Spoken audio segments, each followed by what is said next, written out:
بھی ہم دیکھ لیں، ماں باپ کے بھی کچھ غلطی ہیں، صرف اولاد کی غلطی نہیں، ماں باپ کی بھی غلطی آج کل کے معاشرے میں۔ بچے کو کوئی چیز پسند آ گیا، جب یہ بچہ چھوٹا تھا اس کے پسند کے مطابق ماں باپ کے، بچے نے کسی پر ہاتھ رکھ دیا تو باپ نے کہا بیٹا یہ لے، چاہے کتنے کا بھی ہو، دلا دیا میں نے، چاہے کتنے بھی پیسے کا ہو، والدین دلا دیتے ہیں۔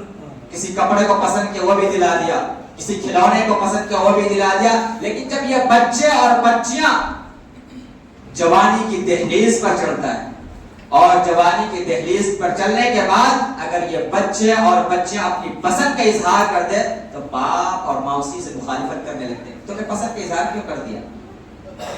شریعت میں اسی کو آپ بچپن میں اس کی پسند کے مطابق چیز لیتے تھے، لیکن جب وہ جوان ہو گیا، شادی کے لائق ہو گیا، اس نے کہا کہ مجھے فلاں پسند ہے، اس سے میری شادی کرا دو، میری نکاح کرا دو، تو باپ مخالف کرنے لگتا ہے، کیوں ہم کریں نکاح؟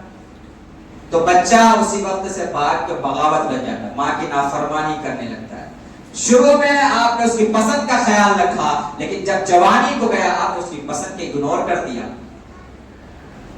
آپ پتہ ہے دین کہاں سے ہم نے سیکھی؟ نبی اکرم صلی اللہ علیہ وسلم کے گھرانے سے سیکھی۔ جب حضرت فاطمہ رضی اللہ تعالی عنہ کا نکاح حضرت علی رضی اللہ تعالی عنہ سے ہوا ہے، حضرت عمر بن عاص رضی اللہ تعالی عنہ علی کو لے کے گئے کہ چلو فاطمہ سے تمہارا رشتہ کرائیں۔ علی رضی اللہ تعالی عنہ گئے، اس سے پہلے جبرائیل نے، اللہ نے پیغام بھیجا جبرائیل کے ذریعے کہ میں نے آسمان میں فاطمہ اور علی کا رشتہ طے کر دیا ہے، فاطمہ اور علی کا رشتہ طے ہو گیا، دونوں کا آپس میں نکاح ہوگا۔ جبرائیل نبی کے پاس بیٹھے ہوئے پیغام لا کر، اور علی گیا اور علی شرما رہا بتانے سے کہ میں پیغام لایا ہوں، میں آپ کی لڑکی سے نکاح کرنا چاہتا ہوں۔ تو آپ صلی اللہ علیہ وسلم نے فرمایا علی رشتے کے لیے آیا ہو؟ تو علی نے شرما کر کہا کہ ہاں میں رشتے کے لیے آیا ہوں۔ تو اس وقت آپ صلی اللہ علیہ وسلم یہ چاہتے، اللہ نے حکم دے دیا کہ فاطمہ کا نکاح علی سے ہوگا، جبرائیل بھی پیغام لانے والے، اس وقت آپ صلی اللہ علیہ وسلم چاہتے فوراً ہاں کرتے تھے کہ علی ہاں ٹھیک ہے مجھے یہ رشتہ قبول ہے، لیکن آپ اسی وقت وہاں سے اٹھے، گھر گئے اور فاطمہ سے پوچھا علی کا رشتہ آیا ہے، اگر تم کہو تو ہاں کر دوں، اور اگر تم منع کرو تو میں منع کر دوں۔ تو کس کی پسند لے رہے ہیں؟ اپنی بیٹی کی، فاطمہ کی۔ وہاں اللہ کا حکم بھی آیا، جبرائیل کا بھی حکم آیا، لیکن جا کے بیٹی سے رضامندی لے رہے، بیٹی بتاؤ اگر تمہیں یہ رشتہ قبول ہے تو ہاں کروں، اور اگر تمہیں قبول نہیں تو نہ کروں۔ بیٹی نے کہا کہ میں قبول ہے۔ تو جب میرے نبی نے پسند کے مطابق رشتہ کرایا، اور اگر آج کوئی لڑکا یا لڑکی پسند کا اظہار کر دے تو آج ہم کس میں مرتے ہیں؟ اس کا ذات چھوٹا ہے، میں بڑا آدمی ہوں، میں قریش ہوں، میں شیخ ہوں، میں انصاری ہوں، وہ دھوبی ہے، وہ جلہا ہے، ہم رشتہ کیوں کریں؟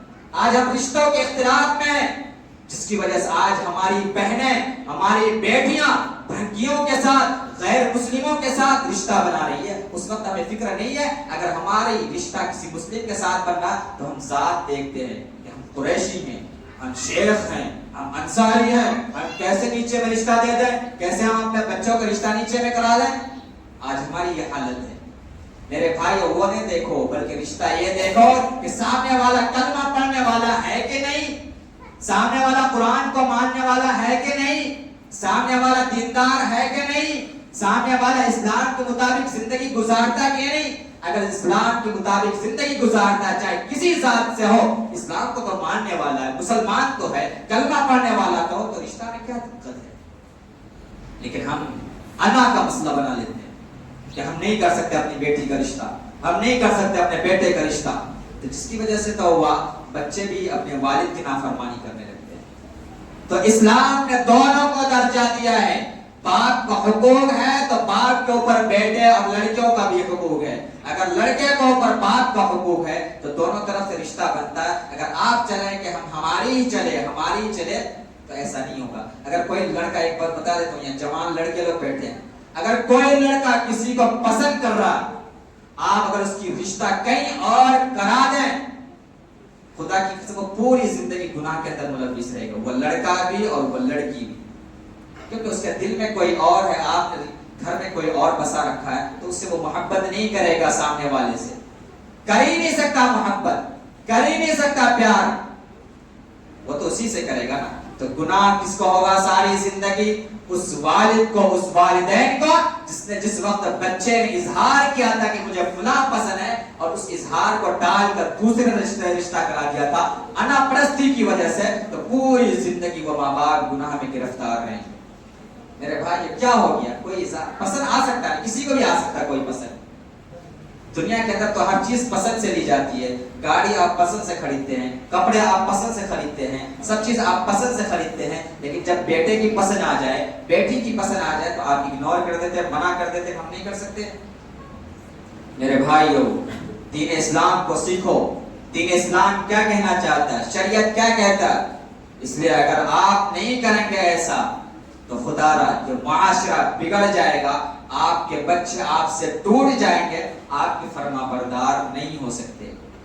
اور بچوں سے بھی گزارش ہے، لڑکوں سے بھی گزارش ہے کہ اپنے ماں باپ کو منائیں، پیار و محبت سے منائیں. اسے کہیں کہ مجھے فلاں جگہ پسند ہے یا مجھے فلاں جگہ رشتہ کرنا چاہتا ہوں، اس طریقوں کو اختیار کریں. ایسا نہ ہو کہ آپ رشتے کو پسند کے طرز پر آپ ان سے بات کرنے لگ جائیں، راتوں کو نیند خراب کرنے لگ جائیں، 24 گھنٹہ اسی کو دینے لگ جائیں، تو یہ غلط ہے. ہاں